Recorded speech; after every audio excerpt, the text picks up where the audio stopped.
안녕하세요. 하나비전 주주 여러분들, 타신의 신선생입니다.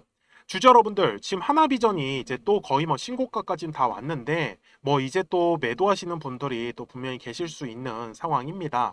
근데 먼저 기본적으로 제가 우리 주주분들한테 꼭 말씀을 드리고 싶은 거는, 하나비전에 대한 어떤 기본적 분석이 끝나셨다라고 하면은, 그 다음에는 파동의 성질을 저는 이해하시라고 말씀을 드리고 싶어요. 자, 어떤 주식이든지 계속해서 끝까지 우상향을 하는 애들은 없습니다. 자, 최근에 하나 에어로스페이스 엄청나게 상승을 하고 있는데, 하나 에어로스페이스조차도 주주 여러분들 확대를 해서 보면은 이렇게 40만 원이었던 게 30만 원까지도 눌림에 대한 조정을 준 흔적이 있고요. 그리고 최근에도 계속 70만 원에서 또 65만 원까지, 지금도 마찬가지로 3월 달에도 이런 식으로 눌림의 조정을 준 흔적은 계속해서 나오기 마련입니다. 하지만 결과라는 값만 본다라고 하면은 와, 엄청 많이 올랐구나 라고 하실 거예요. 하나비전도 마찬가지예요. 결과값, 저점이라는 결과값만 놓고 보면은 아우, 많이 올랐죠 지금. 근데 하나비전 다들 경험하셔서 아시는 거예요. 이런 눌림목 구간이 참 힘들었었죠. 근데 주식에서는 이 파동, 그러니까 눌림에 대한 파동은 언제나 만들어지더라는 겁니다. 그래서 제가 말씀드렸던 것처럼 기본적 분석이 끝나셨다라고 하면은 저는 사실 기본적 분석을 믿고 하나비전을 계속 가져가시는 게 맞다라고 말씀을 드리고 싶어요. 다만 주식이라는 것 자체가 가격이 상승을 하기 위해서는 거래량이라는 게 들어와야 하고, 거래량이 들어오지 않기 때문에 눌림목의 흐름이 만든다라는 그 기본적인 사실 하나만 이해를 하신다라고 하면은 저는 오히려 우리 주주 여러분들이 매수 매도를 훨씬 더 자유롭게 하실 수 있다라고 저는 말씀을 드리고 싶은 거예요. 제가 최근에 하나비전에 대해서 뭐라고 말씀을 드렸었는지 한번 보여드릴게요. 제가 딱 빨랫줄에 걸렸다라고 표현했었죠. 이 가격만 기억하시라고 했었는데, 제가 뭐라고 했었냐면, 저는 저점을 잡으려고 영상을 촬영을 하는 게 아니고 어디에서 매매를 해야지 더 빠르게 수익이 나는가요? 그건 바로 매물대 자리입니다. 자, 제가 당시에도 주주분들한테 말씀을 드렸죠. 매물대 자리를 공략을 하면은 사실 매매하는 게 굉장히 편해요. 한 가지 단점이 있다라고 하면은 약간 비싸게 사니까 조금 수익적으로는 좀 만족을 못 할 수가 있어요. 왜? 수익률은 아무래도 싸게 매수하신 분들이 수익률은 커질 수밖에 없기 때문에. 근데 제가 하나비전을 주주 여러분들 갑자기 이제 4월 달에 촬영한 게 아니고 저는 작년 11월 달 때부터 계속해서 하나 인더스트리 솔루션일 때부터 저는 계속해서 촬영을 해 오고 있습니다. 그렇기 때문에 그냥 주주분들과도 이런 눌림목 구간이 왔을 때는 싸게 사실 분들은 싸게 사라, 빨리빨리 수익이 날 거면 매물대 라인 돌파할 때 사라. 근데 보시는 것처럼요, 결국은 해당하는 가격의 매물대 라인을 돌파를 하면서 거래량이 실렸죠. 그리고 나니까 확실히 흐름이 바뀌었습니다. 그러니까 밑에서 싸게 사가지고 계속 기다려 오실 분들은 그냥 싸게 물량을 계속 잡으시면 되는 거고, 근데 약간 고가권이라 부담스러워, 그러면은 그냥 거래량이 들어오는 자리 확인해라. 저는 이렇게 말씀을 드리고 싶은 부분입니다. 그러니까 지금도 마찬가지예요. 자, 흔히 말하는 게 지금 얘기가 제일 많이 들리는 게 쌍봉이다 이거예요. 이제 쌍봉이니까 끝났다 또 이거죠. 언제든지 끝났다요. 그럼 이런 식이면 그냥 모든 쌍봉을 그리면 다 주식이 끝나야 돼요. 그런 건 세상에 존재하지 않습니다, 주주 여러분들. 그래서 제가 하나비전에 대한 기본적 분석을 계속 끝마쳤냐라고 말씀을 드리는 거고, 저도 모든 영상에서 매번 기본적 분석을 할 수는 없습니다, 주주 여러분들. 이미 작년에서부터 하나비전 좋다라고 떠들어댔었는데, 그래서 저는 지금도 마찬가지로 하나비전을 그냥 마음 편하게 끌고 가셨으면 좋겠다. 하지만 각자의, 제 영상을 보시는 각자의 위치가 다 다르고 투자 성향이 다르기 때문에 저는 당연히 올랐을 때는 매도에 대한 타점을 잡아 드려야 된다라고 말씀을 드려요. 그래서 우리 주주분들께서도 까먹지 마시고 010-4459-6279입니다. 제 전화번호거든요. 그래서 저장을 한번 해주시고 비전이라고만 두 글자 문자 한 통을 남겨주세요. 그러면은 제가 하나비전 주주 여러분들한테 실시간으로 매도에 대한 타점이 나왔을 때는 제가 매도하자라고 말씀을 드릴 거고, 그 다음에 눌림 구간에 왔을 때는 제가 마음 편하게 또 재매수에 대한 관점을 잡아 드릴 겁니다.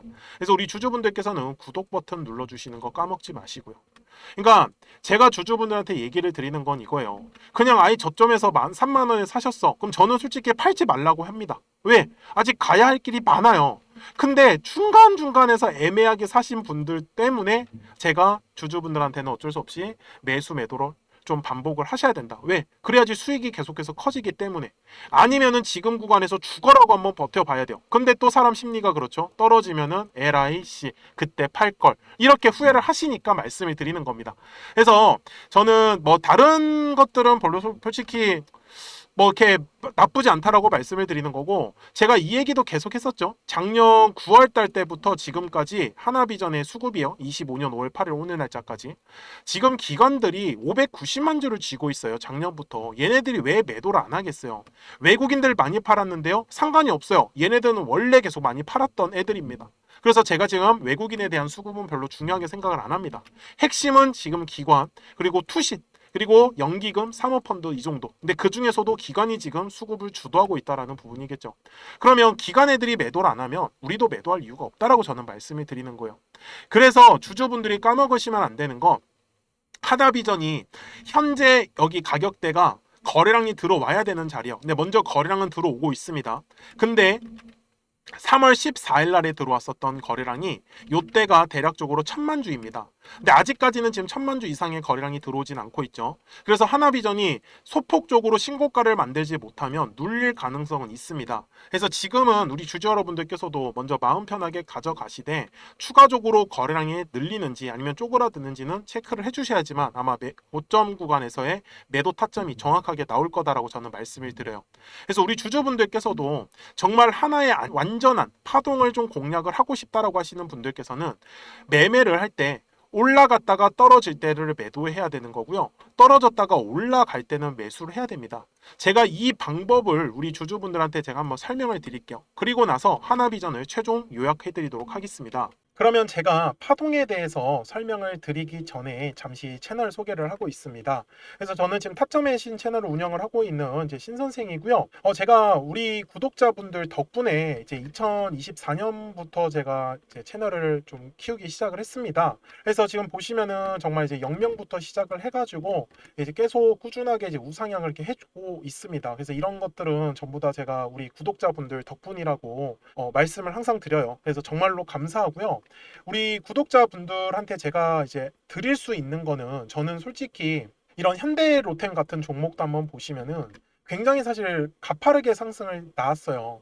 근데 어떤 부분을 저는 중시 여기냐면은, 항상 이 주식이라는 걸 매매를 하실 때는 저는 싸게 사서 비싸게 팔아야 된다라고 말씀을 드리거든요. 근데 다들 매매를 하실 때 보면은 올랐다가 떨어질 때 본격적으로 물량을 잡기 시작을 합니다. 그리고 또 떨어졌다가 올라가기 시작을 하면 그때부터 파세요. 그래서 이 부분에 대해서 어떻게 하면 가장 쉽게 설명을 해드릴까를 고민을 했었는데, 제가 그냥 오늘 시간을 좀 마련해서 한번 자세하게 분석을 해보려고 해요. 그래서 지겨우신 분들은 뭐 안 보셔도 상관없습니다. 근데 보시면은 굉장히 많은 도움이 되실 건데, 저는 결국은 이 주식이라는 것 자체가 파동을 그리면서 간다라고 말씀을 드려요. 근데 우리 주주분들도 잘 보시면은 이게 세력들이 있는 애들 있죠. 그러니까 관리를 하고 있는 애들은요, 사실 차트가 굉장히 깔끔해요. 근데 이제 세력들이 없다, 이미 다 팔고 떠나면요, 그냥 파동이고 뭐고 그냥 나락을 가버려요. 근데 이 주식 매매를 하다가 얘가 고점인지 얘가 끝났는지 사실 그거를 구분을 하셔야 되거든요. 근데 그 부분들은 저는 거래량의 답이 있다라고 항상 말씀을 드려요. 그래서 주주분들도 앞에서도 제가 설명을 드렸지만, 매물대라는 것만 잘 이용을 하신다라고 하면은 매매를 할 때 절대로 흔들리지 않아요. 자, 무슨 말이냐면은, 가격이 상승을 할 때요, 절대 아무 곳에서나 정말 거래량이 들어오지 않습니다. 그러니까 제가 말씀드리는 건, 예를 들어서 선을 제가 이렇게 그어 볼게요. 제가 이거를 화면을 좀 옮겨서 선을 제가 이렇게 그려 보겠습니다. 근데 막 이런 데서 갑자기 이렇게 올라가진 않아요. 그러니까 무슨 말이냐면, 거래량이 터져야 하는 가격대에서만 움직이는 거지, 얘가 그래서 파동을 그릴 때 정말 딱딱 맞춰서 움직이는 애들이 거의 대부분이에요. 그러면 저는 매매를 할 때, 그리고 우리 주주분들한테 매수에 대한 타점을 드릴 때는 어디냐면, 거래량이 가격이 돌파를 하는 이 매물대 구간을 제가 돌파할 때 계속 매매를 하셔야 된다라고 말씀을 드리는 거예요. 떨어질 때도 마찬가지예요. 거래량이 터졌었던 가격대까지 보통 눌리는 게 정석이에요. 근데 잘 보시면은 주주 여러분들, 제가 이 현대로템을 설명을 잠깐 드리려고 하는 게, 얘가 매수하신 입장에서 6만 5천 원에 매수를 했는데 얘가 얼마까지 떨어졌어요? 4만 5천 원까지 떨어졌죠. 근데 보통 사람들이 궁금해하는 건 이거 얼마까지 떨어져요? 이거 얼마까지 떨어져요? 근데 이 얘기를 왜 하시는 줄 아세요? 물타기 하려고. 계속해서 평단가를 낮춰가지고 얘가 얼마까지 떨어질 줄 안다라고 하면 그때까지 계속 물타기 하는 거예요. 근데 주주분들 이거를요 생각을 한 번만 바꿔보라고 제가 얘기를 드리는 건 어차피 우리가 수익을 보려고 주식을 매매를 하는 거란 말이에요. 근데 얘가 얼마까지 떨어지는 게 진짜 중요해요. 막말로 얘가 만 원까지 떨어지면 어떻게 하려고? 이거 떨어지는 거 맞출 수 없어요. 이걸 누가 맞추겠냐라는 거예요. 그런데 저는 오히려 얘가 얼마까지 떨어지는 게 아니라 올라갈 때만 제가 집중을 하는 거예요. 저는 어차피 수익을 봐야 되는 입장이잖아요. 근데 제가 영상을 촬영을 하다 보면은 떨어지는 종목을 촬영을 할 때도 있어요. 근데 주주분들이 원하시는 건 이거 왜 이렇게 떨어져요? 이거 얼마까지 떨어져요? 근데 제가 하고 싶은 얘기는 얘가 떨어지고 그게 중요한 게 아니라 어디서 올라갈 건데 물타기를 하시더라도 여기 거래량이 들어올 때부터 저는 차라리 매매를 하는 게 훨씬 낫지 않겠냐라는 거예요. 정말 최저점을 잡는다고요? 이게 가능하다라고 생각을 하나? 저는 절대 불가능하다라고 말씀을 드려요. 그래서 제가 실제로 이 현대로템에 대해서도 말씀을 드리는 게 당시에 제가 이 영상이 1월 31일 날에 촬영했었던 영상이거든요. 제가 다음 주에 터진다라고 했어요. 여기 놓치지 말고 집중하라고. 제가 당시에도 뭐라고 했었는지를 한번 보여드릴게요. 지금도 매수를 망설이시는 분들은요, 마지막 기회는 결국은 6만 원의 구간을 돌파를 할 때다. 저는 6만 원의 구간을 돌파를 하기 시작을 하면 그때 거래량이 같이 실릴 거예요. 그때 따라가시는 매매를 안 하시면은 결국 현대로템은 저는 다시 매수할 기회는 없다라고. 제가 당시에도 현대로템에 대해서 똑같이 말씀을 드렸어요. 6만 원의 구간을 돌파할 때 거래량이 터진다라고 분명히 얘기를 드렸는데 실제로 현대로템을 보시면 진짜 6만 원의 구간을 돌파할 때 거래량이 터졌어요. 근데 이 이유가 뭐냐면 매물대 때문에 그렇다라는 거를 저는 알려드리고 싶은 거예요. 자, 여기 거래량 터지기 전에 한번 보세요. 매물대 어디 쌓여 있어요, 지금?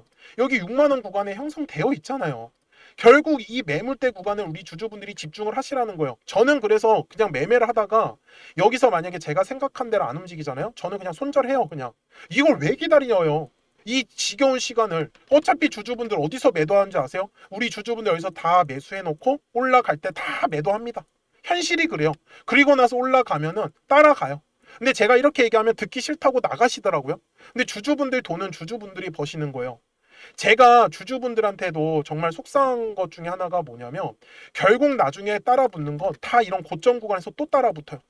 그래서 제가 계속 말씀드리는 건 주식은 항상 파동을 그리면서 가요. 그러면 올랐다가 떨어졌을 때, 떨어졌다가 올라갔을 때만 집중을 하면은 수익을 가져가시는 거 어렵지 않다라는 걸요. 저는 그거를 우리 채널에서 제가 몸소 보여드리고 있는 부분이에요. 그리고 실제로 우리 주주분들하고도 계속 수익들을 저는 공유를 하고 있고요. 그러니까 주주분들도 010-4459-6279입니다. 제 전화번호잖아요. 그래서 숫자 7번을 남겨주시면 제가 또 우리 주주분들하고 신규로 진행하는 종목들 나오면은 제가 바로바로 매수가랑 매도가 공유를 해드리고 있습니다. 그리고 우리 주주분들께서도 궁금하신 내용들 있으시죠? 그런 부분들 편하게 저한테 말씀 주세요. 그래서 결국 말씀드리고 싶은 거는 파동을 그리면서 가는데 이 파동은 어디서 공략을 해야 돼요? 매물대. 그러니까 자 다시 제가 설명을 드릴게요. 자 올라가요. 올라가다가 자 어느 순간에 이제 떨어지기 시작을 합니다. 그러면 뭐가 만들어져요? 매물이라는 게 만들어져요. 저는 그러면은 바로 그냥 도망칩니다. 이거 그냥 바로 매도 때려요. 그리고 나서 얘가 얼마까지 떨어지는 게 중요한 게 아니라 얘가 어디서 거래량이 터져야 돼요? 여기 매물대 라인. 그러면 그 매물대 라인 돌파할 때 전 집중하는 거예요. 그럼 이거 수익 가져가겠죠. 그러다가 얘가 또 올라가다 보면 또 떨어져요. 그럼 뭐가 만들어져요? 또 매물대가 만들어져요. 그러면 얘가 얼마까지 떨어진다고요? 거래량이 과거에 터졌었던 구간대까지. 그러면 저는 여기 구간에 왔을 때 또 기다려요. 싸게 살라고. 그러면은 또 수익을 가져가는 거예요. 이런 식으로 가면은 박스권을 그리는 경우도 있고 돌파하는 경우도 있어요. 그러니까 저는 집중을 하는 건 거래량이 터져야 하는 가격대만 계속 집중하라고 기다리는 거예요. 제가 현대로템이라는 종목으로 예시를 드는 거는 제가 현대로템을 작년에 여기 4월달, 5월달 저희 채널이 만들어지기 시작하면서부터 계속 제가 촬영을 해왔었던 종목 중에 하나였어요. 제가 예시를 드는 걸 잘 한번 보세요. 여기에 올해 2월 달에도 분명히 눌림에 대한 조정이 나왔죠. 근데 어디서 딱 조정이 끝났어요? 여기 매물대 라인이죠. 그러면 저는 올라가다가 매도를 하는 건 추세가 꺾였을 때. 그러면 매도를 해요. 그럼 어디서 다시 사요? 여기 매물대 라인에서. 만약에 이탈하면요? 손절해야죠. 방법이 없잖아요. 왜? 저는 여기 매물대에서 지킬 거라 생각했는데 제 생각과 달라지면. 그래서 제가 영상 속에서 계속 매물대를 가지고 설명을 드리는 이유는 정말로 편해요. 근데 잘 한번 보세요. 여기 중간에 아무것도 없죠. 그러니까 아무 이유 없는 곳에서 거래량이 들어오지 않아요. 항상 거래량은 의미 있는 구간에서만 들어오더라는 거예요. 저는 그거를 지금 주주분들한테 설명을 드리고 있는 거예요. 이번에도 마찬가지예요. 자, 여기도 마찬가지. 주가가 떨어지면은 우리 주주분들 불안해요. 그럼 이럴 때 매물대 차트를 키세요. 그리고 선을 그리세요. 그냥 저처럼 대략적으로 그리시면 돼요. 그러면은 자, 얘 얼마까지 떨어져요? 그러면 저는 9만 원까지 떨어진다고 말해요. 그럼 사람들을 막 화내요, 저한테. 네가 뭔데 10만 원에서 9만 원까지 떨어진다고 하냐고. 그럼 제 영상을 왜 보세요? 이런 거 받아가시려고 보시는 거잖아요. 그러면 저는 기다리라고 했죠. 그래서 9만 원 구간에 왔어요. 그러면 매수 한번 해보는 거예요. 왜? 싸게 살 수 있는 기회지 않습니까? 물론 현대로템도 세력들이 얼른 어떤 물량이나 수급 쪽으로 나가지 않았어요. 그래서 현대로템이 매수할 수 있었던 거죠. 물론 여기에서 어떤 세력들이 물량을 전부 다 팔았다고 하면 당연히 끝인 거예요. 이거 매물 떼고 나발이고 그냥 다 깨고 내려옵니다. 그러면은 중요한 지지 라인에서 지지가 나왔다라는 건 결국은 가격대를 끌어올리겠다라는 의도예요. 그러니까 그런 부분들을 이용을 해서 저는 파동이라는 성질 하나만을 이해를 하셨으면 좋겠다라고 말씀을 드리는 거예요. 제가 그래서 영상 속에서 매물대를 계속 강조를 드리고 그 다음에 거래량을 강조를 드리는 이유를 우리 주주분들께서 놓치지 않으셨으면 좋겠는 거예요. 이것만 딱 기억을 하시면은 정말 앞으로 우리 주주분들이 매매하시는 데 있어서 어떤 종목이든지 다 적용이 가능합니다. 그래서 이런 부분들 같이 우리 채널을 성장하면서 자주 오셔서 봐주셨으면 좋겠어요. 그리고 구독과 좋아요 꼭 한 번씩 좀 눌러주셨으면 정말로 감사하겠습니다. 그러면 주주분들 제가 설명드렸었던 종목으로 넘어가가지고 이어서 가겠습니다. 자, 주주분들 지금 하나비전 주봉으로 와서 제가 좀 최종 요약을 해드릴 텐데 지금 전형적으로 주봉상에서 딱 이렇게 쌍봉의 흐름이 보이시죠? 그래서 제가 앞에서도 말씀을 드렸던 것처럼 해당하는 가격의 매물대를 돌파하지 못하면 다시 눌림목이 올 수 있다. 그래서 지금은 거래량이 들어오는지를 계속 체크를 해줘야 되는데 먼저 내일이 금요일이라서 이제 마감이 되잖아요. 근데 현재로서는 먼저 거래량이 감소한 상태로 지금 마감될 가능성이 높습니다. 그래서 제가 보기엔 다음 주까지도 계속 이 63,000원의 가격대를 확실하게 좀 지켜주는 흐름이 나오는 게 아마 이 하나비전의 좀 관전 포인트다라고 보셨으면 좋겠고, 그리고 제가 월봉상으로 가서도 마찬가지예요. 그러니까 주주분들께서 정말 까먹지 않으셨으면 좋겠는 거는 이렇게 매물대 라인을 제가 잡아놨잖아요. 결국은 매물대 라인을 돌파하기 전에는 계속 주가의 움직임이 굉장히 재미가 없어요. 하지만 매물대를 돌파하는 흐름이 나오기 시작을 하면은 결국 그 다음부터는 정말 시원시원한 상승의 흐름으로 이어진다라는 사실을 절대로 까먹지 않으셨으면 좋겠습니다. 이게 우리 하나비전 주주 여러분들이 꼭 아셔야 되는 내용이다라고 저는 말씀을 드리면서 오늘 영상은 제가 여기서 마무리하도록 하겠습니다. 자, 저는 지금까지 타신의 신선생이었고요. 오늘도 영상 시청해 주셔서 감사합니다.